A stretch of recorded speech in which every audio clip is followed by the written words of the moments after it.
Mina ngazi bafethu ukuthi senibonile ukuthi what's happening kulokho ye DStv Diski Challenge. Ya nyanizwa amakhosi ukuthi niyakhala ukuthi trophy sina 10 years ingayitholi.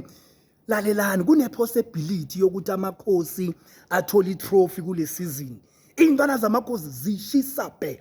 Abaningi bebekhala ngenye intwana lapha bathi uMatala Makhubu. Jersey number 6. Matala Makhubu qhamuka phansi le eFree State. Into ezobe yenzeka lapha.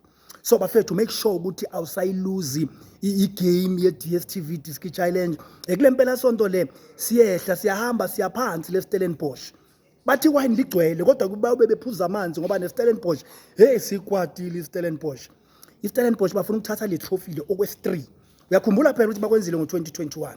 Then last year bakuphinda futhi bakwenza 2021 bakhipha intwana ezifana nabo Van Wyk abo Devin Titus and ecishe most of those players babathathile baba promote and then now bafuna ukuphinda lokho baphethe insizwa lapha yasemlazi bathi ngubani bathi nguSimthandile Sishi awubhizi lapha emuva uvala kwaSani la ngelihle phila uyahamba engale ku first team aphinda abuye ngapha futhi hey kumatasa lapha ku Stellenbosch baphethe intwana ezinzima bathi ke lalela amakhosi mawubuya kuwo baku number 1 bahlukaniswa iphuze elilodwa nje amakhosi alapha yana phezulu kancane nje iphuze elilodwa kubo neStellenbosch. So iquestion ekhona ukuthi ngeliphi iqembu eliyophakamisa lenkomishi ungasaphuthela ungalinge nje uphuthela and then ngabapha abadlali singababona mhlawumbe iKaizer Chiefs banikeza ithuba kunentwana lapha yana bathi uKabelo Ngkhwesu Matlaba ayayayayayay unzima boy kube khona intwana lapha yana bathi nguThulani Touch Mabasi yase Middlelands Touch Mabasi umadoda